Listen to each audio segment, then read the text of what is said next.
Hello everyone, today I'm going to show you how to track post-election audits.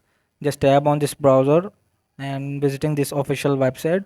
So election audits ensure voting system operate accurately, that election officials comply with regulations or internal policies and identify and resolve in an effort to promote voter confidence in the election administration process.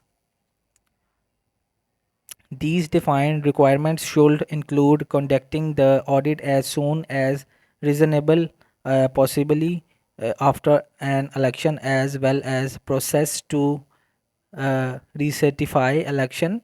And election officials should be able to track the movement and transport of ballot voting machines and other election materials through witness signature logs, security seals, video, etc. A break in chain of custody increases the risk that integrity and reliability of the asset cannot be restored.